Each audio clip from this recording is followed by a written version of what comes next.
Hello, family members. Hope you're having a nice day today. Today, I'd like to talk to you about something that it's been on my mind for a little bit.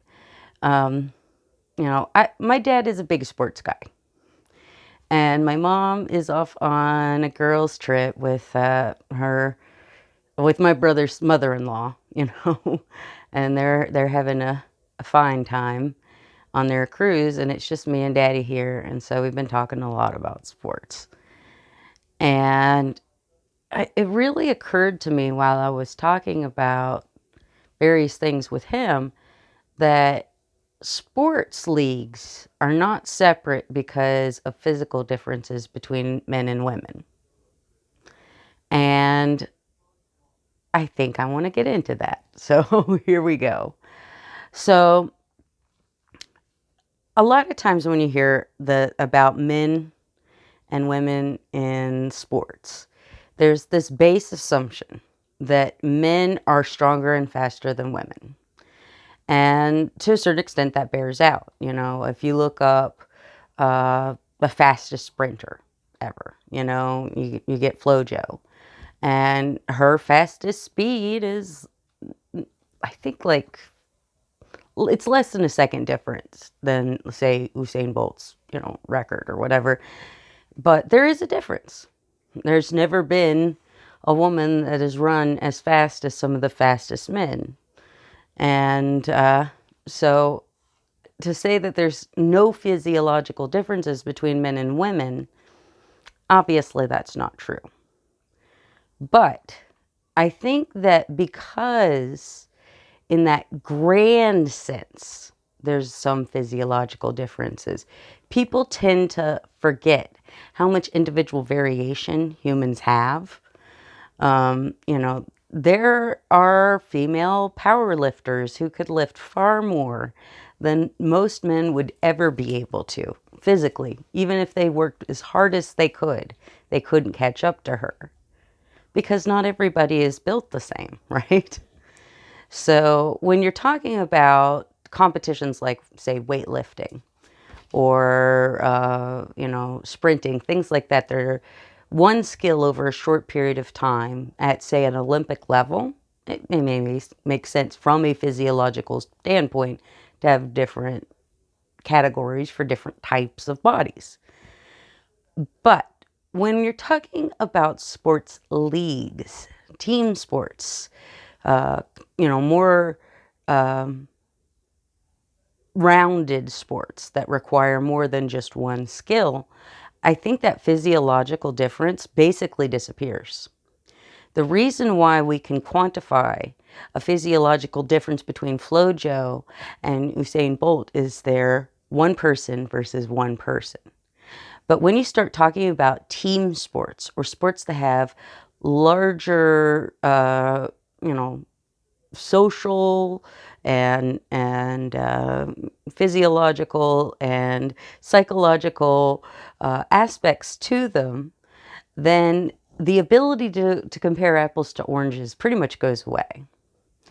Now, I was partially inspired to talk about this because of a video I had rewatched recently by the YouTuber Sean, where he talks about chess, women's chess specifically. And, it's a very controversial thing. If you look it up online right now, there's a lot of discourse on having men's leagues versus women's leagues. And some people think they're necessary, some people think they aren't. But I found two studies that really reinforced to me why it is that they have a separate women's league. One is where if you survey coaches and bystanders, everybody involved in working with young chess players, they automatically rate girls lower than men. And that bias is going to create sort of a self-fulfilling prophecy in some places. You're going to have a man coaching his daughter in chess, and he thinks he's doing the best he can by her, but he is seeing her skill as less than it actually is, and she buys into his belief and never is better than she could have, or better than she ends up being, even though she could have been. And the other study, which I think is more pertinent here, is that they did a study where women thought they were playing against men, and then the same women played against who they thought were women. And both times they were playing against the same players. And when they were playing against the same players, when it's normalized like that, they performed less well, less to their, actual potential when they thought they were playing against men. And so what that suggests to me is that that's the reason why we have women's chess tournaments. That's the reason why we have women's sports leagues separate from men's sports leagues, is because it's easier for a woman to fulfill her potential when she's surrounded in a community where she feels welcomed and where she's not going to feel like she's out of place. You're always going to have the rare individuals that are so talented that they could burst out and do whatever, no matter what league they're in. But for most women, they're not going to be able to truly perform to their peak if they have to deal with men, the misogyny, the assumptions that people will make about them. And it's funny to me because, as I was kind of looking stuff up about this, there's been a very few handful of examples of female pro players against male pro players, or, semi-pro or something like that. And they're really weird conditions, like it's just retired players. They're never emblematic of much of anything. But when the games don't go women's way, men are like, look, this proves women aren't as good as men. This proves it. And that's not what that proves. What it proves is that women, it doesn't prove anything. You're talking about a handful of games. But what it may suggest is that women are better off in separate leagues because of social reasons. When you take, there's another study I came across that was really interesting. And by the way, I'm going to link every study that I reference here in the notes and different sources that I use, in case you want more information. But anyway, what they did is they took footage of male and female soccer players, and they had a control group they just showed it to and had them rank the players. Then they had groups that they showed the same footage, but they blurred the players so that it wasn't possible to use the bodies of the players to tell whether they were male or female. And when people had no idea if a player was male or female, the rankings of quality were just completely the same. Like, these people, when they didn't know they were looking at women, thought that they were at equal skill level as men, who they didn't know that they were looking at were men. When they take away that social aspect, that thing where people know whether or not they're looking at a man or a woman, their evaluation of that woman's performance completely changes. So again, to me, that suggests that women are better at sports than people think they are, but they're not given a chance to actually find their potential because leagues are not set up to nurture their potential. Another thing that I saw, and this was specific to the U.S. Women's national team versus the U.S. men's national team, is there was somebody who had done some studies into it and found that, like the men played more aggressively and the women were less likely to have fouls. Like there was some actual stylistic differences, but the funny thing that it mentioned was that the women's style was more of a European style of play, which makes sense to me because the women's national soccer team, if you don't know this, they kick booty. They're really good, and they have been really good for a very long time. And the men's national team has never been very good. Oh, I think about poor Tim Howard and the 17 saves. Oh, that drives me crazy. Like he did everything he could, but he couldn't do more without a better team, right? But the thing is, the sports culture in this country, the best athletes, best male athletes are going to probably end up in football, basketball, baseball, hockey, those kind of sports. In the United States, the pro women's sports are kind of disappointing. I mean, there's certain sports where there's always been a strong female presence. Say, tennis. There's been, famous female tennis players, maybe famous female golfers, things like that. But, as far as team sports, we don't have a very good record with women in this country. We'd put together a league, let them get started, and then the league would fall apart because people didn't want to support it because they didn't believe that it was going to be as interesting or engaging as male sports, which I don't know if you've ever watched women's sports, but that's not the case. Anyway, so in the United States currently, the two types of pro sports you see the most are the WNBA and now the NWSL is coming up. And there's other pro sports leagues for women. There's a female football league and hockey and, roller derby. There's all sorts of different women's teams out there. But the ones that are the most professional, I would say, are those two. And so what that's going to do is it's going to entice more of your most athletic female potentials into basketball or soccer because they know that they have better prospects to play in those sports.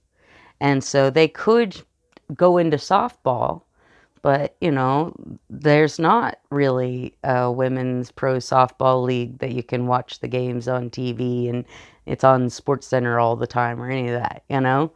But there is that for the WNBA. There is that coming up for the NWSL. And so my thinking is that that means that the most athletic men in the United States have more sports to spread out against, and they're less concentrated. And so that's why our U.S. men's team is not as good, because some of the people that could be on that team and be great on that team, they wanted to play football or baseball or basketball instead, which is fine. But it just means that there is a marked difference in the concentration of talent in certain female leagues and female teams, such as the women's national soccer team.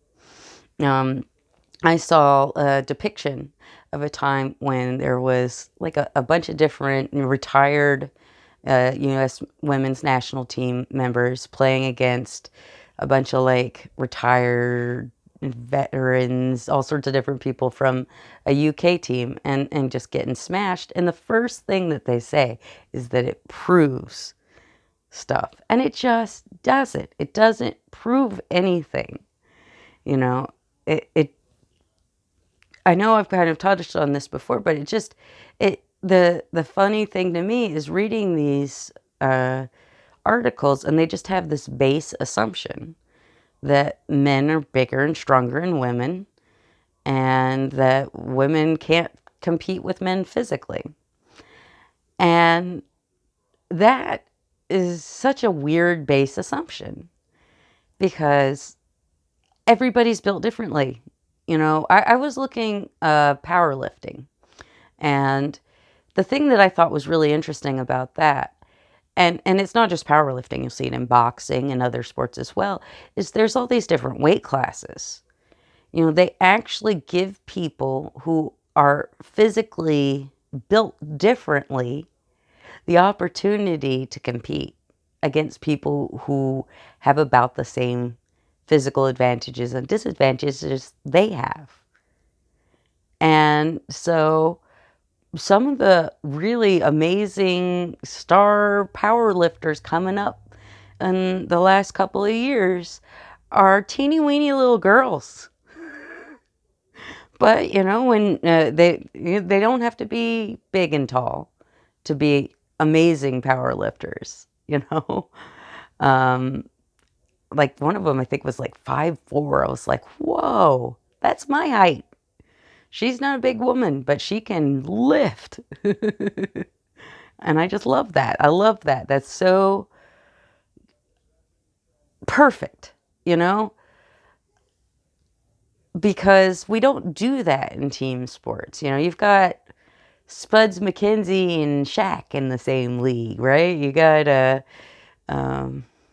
John Stockton and I can't even think of any other really tall ones right now, but there's a lot of them. You know who I'm talking about. I'm not really good with the NBA. I apologize.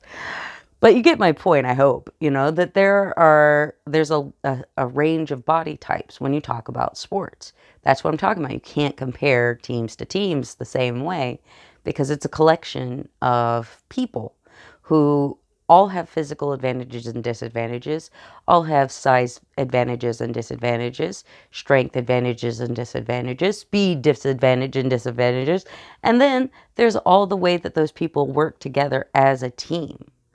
And so I don't think that if it were straight, if you put the men's team versus the women's team, that speed and strength inherently aren't necessarily going to be stronger on the men's team. They might be, but that also doesn't necessarily make them a better team either, And so, yeah, I think it's hilarious when I see like right-wing guys, like on uh, when Daily Wire had their little triggering comedy about men pretending to be trans to play women's sports. It was so funny because they made it so clear that they truly believe that just the average Joe Smo off the street could step into any sports league he wants, any women's sports league he wants, and just beat everyone easily. Sure, man, you could probably swim faster than Katie Ledecky, right? You can run faster than Sha'Carri Richardson. I believe that. Sha'Carri Richardson, I'm sorry. Just drives me crazy. Like, individuals are individuals. And if you pick a random individual man off the street and pit him against a random individual woman across the street, she may be 6'3" and ripped, and he might be a short little guy who, spends all his life coding and could barely lift 4 pounds or something, I mean, like, and that's fine. The human race is better because we have a wide variety of people that do a wide variety of things in a wide variety of ways. And lets us find better ways to do things or refine the way we do things to make them more efficient or any other thing that we want, just better. That's what being human is it's working as a, uncoordinated collective to solve problems and to make the world what we want it to be, right?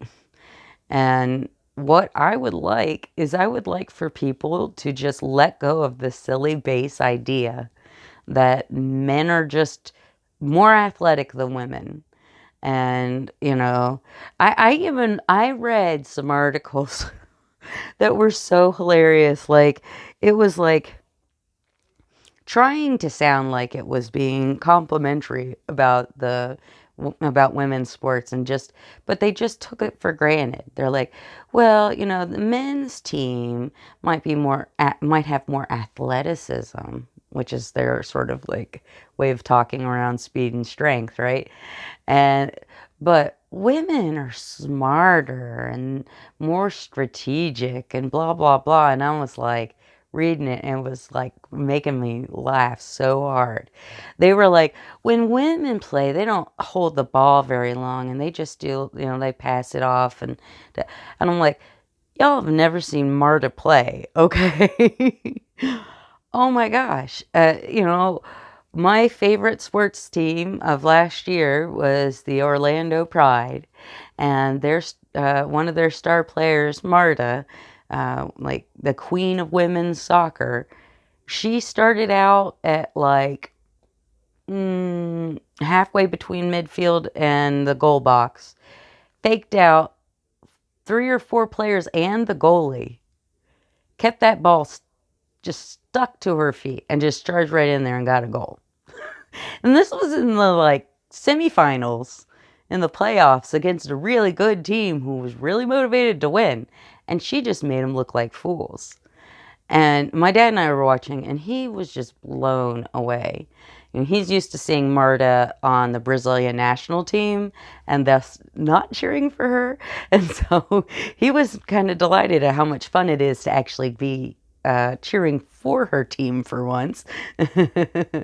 And he was like, that's going to be on Sports Center top 10 for sure. That's got to be. That was so cool. That was amazing. It was. It was one of the best soccer moments of the year, at least that took place in the United States, if not the world. It was incredible. It wasn't on the top 10 on Sports Center. Are you kidding? That was on the weekend, and there were all these football games, and every single slot had to be football plays, okay? We can do our absolute best, something just so extraordinary, and men just won't pay attention. Just actively look the other way. And then tell themselves that they know about women's sports, or how women are in sports, or whether women are strong or fast as men, or as talented or skilled, or as good of players. Women, I think a lot of women could physically, emotionally, everything compete with men. But why would they want to? Why would they want to spend their lives being ostracized, being the outcast, when they have teams of women that they can play with instead, and get on a level playing field where they're not going to be the odd one out? They're not going to be, constantly held up as an avatar for the abilities of their entire sex. I mean, my dad was watching something about Ichiro earlier, and they were talking about how, he kind of opened the door for Japanese players to play in the United States in baseball. And they were saying, he got signed to this big deal, and no one was sure if he was going to do well or not. And if he didn't do well, then what was that going to say for the Japanese league? And my first thought was nothing. It wouldn't say anything about the Japanese league. He's just one guy. He's just one player. Players are good or bad for reasons beyond our understanding. You'll see people who are drafted into sports leagues at the very top, the very pinnacle, and everyone's just certain they're going to be the next LeBron James or Kobe Bryant or Aaron Rodgers or whatever, those kind of guys. Babe Ruth, whatever. And a lot, those guys just don't end up being anything special. You know, it's really hard to be the top of the game when you're playing people who are also at the top of their game, you know, and sometimes people have injuries or, he could have been homesick and just not dealt with well with being home, away from home so far, you know. It wouldn't have been anything if Ichiro wasn't good. It does mean something that he was so good. It does prove that, people who play baseball in Japan can get to that competitive level, that where they could play in the MLB if they choose to.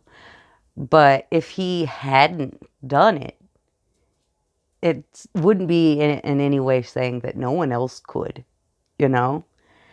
And that's, I think, the problem that we have is anytime you would try to integrate women into what are traditionally men's only sporting leagues, whether it's chess, whether it's soccer, whether it's baseball, whether it's football, whether it's basketball, any of that. Anytime that you would do that, you'd be integrating probably a few women at a time. It's never going to be a full integration, right? And one or two women then become the avatar of all women. And they're under extra scrutiny and extra pressure. And I wouldn't want to do that. I would find it much more professionally satisfying to join a team that is ready to accept me as I am, and it's not going to be a battle every single day. Some people are up to that fight, but most people aren't. And that's not a requirement for being good at sports, okay? That's a mental fortitude thing that is kind of separate from your average everyday sports game, okay? I mean, what Jackie Robinson had to put up with was incredible. And any woman who attempts to do anything, becomes immediately a spectacle in sports. And immediately it's going to have people who are judging her more harshly. We have multitudes of studies that show that in various sports, soccer, chess, whatever. They're going to automatically judge her more harshly, pay closer attention, amplify her mistakes, and they're also going to show her as an emblematic thing, turn her into an icon of all female ability. And that doesn't sound like a good time, okay? That doesn't sound like a situation where very many people are going to be able to rise to their highest potential. And I think, sometimes we underplay how amazing it is that Jackie Robinson was able to pull that off. But, you know what? It sucks that he ever had to do that. It's not right. Women weren't allowed to play chess for hundreds of years. There was a male-only chess culture that was ingrained in chess, in the chess community from the very beginning. And that's changing. It's getting better. But I don't blame female chess players who, want to have at least the opportunity to occasionally play in women-only tournaments and not have that, specter of, if I don't do well, people are going to say it's because women are worse at chess than men. Who wants that responsibility? I don't think many people want that responsibility. And, I think it's nice that we have, can have different leagues of the same sport or with different variations, I don't have a problem with, say, having a non-NFL football league. We've had those several times in my lifetime, and there's a lot of talented players that can be on those teams that aren't right for the NFL for whatever reason. And doesn't mean that they don't have some entertainment value that they can give and find some glory in what they want to do and what they love to do. So, that's my thesis. I just don't think that the reason we have women's leagues separate from men's leagues is because of physiological differences. I think it's because of sociological ones. I think that it's just, it's a lot easier for women to really truly explore what is their greatest potential when they don't always have that pressure of being a woman in a man's space, you know? That's why I think a lot of the female chess champions like to perform or go in tournaments that are female only and not female only. Because it's just probably a different vibe for them. It's an opportunity to do things in a different way. And I don't know that we need to necessarily integrate women and men in sports leagues together.